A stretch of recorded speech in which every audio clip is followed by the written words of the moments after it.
গাজীপুরে জাতীয় নাগরিক পার্টি এনসিপির দক্ষিণাঞ্চলের মুখ্য সংগঠক হাসনাত আবদুল্লাহর উপর হামলার প্রতিবাদে রাজধানীতে বিক্ষোভ মিছিল করেছে দলটির নেতাকর্মীরা। বিক্ষোভ থেকে আগামী 24 ঘন্টার মধ্যে হামলাকারীদের আইনের আওতায় আনতে আলটিমেটাম দেওয়া হয়েছে।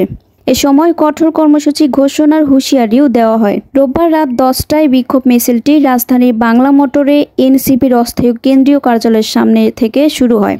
মিছিলটি শাহবাগ হয়ে আবার দলীয় কার্যালয়ের সামনে এসে শেষ হয়। তাৎক্ষণিক এই মিছিলে এনসিপির কেন্দ্রীয় ও ঢাকা মহানগরের নেতাকর্মীরা অংশ নেন।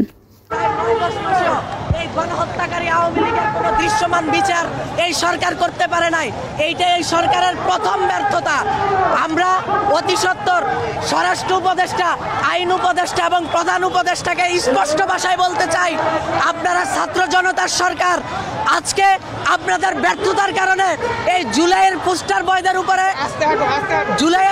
বয়দের উপরে আক্রমণ করা হচ্ছে।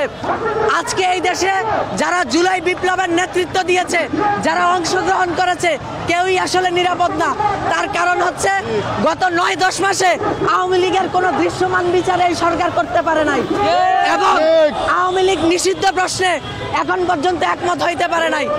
আমরা মনে করি যে অতি সত্বর আওয়ামী লীগ নিষিদ্ধ প্রশ্নে গণভোট হওয়া দরকার এবং গণভোটের মাধ্যমে আওয়ামী লীগকে জঙ্গি সংগঠন হিসেবে নিষিদ্ধ করা দরকার।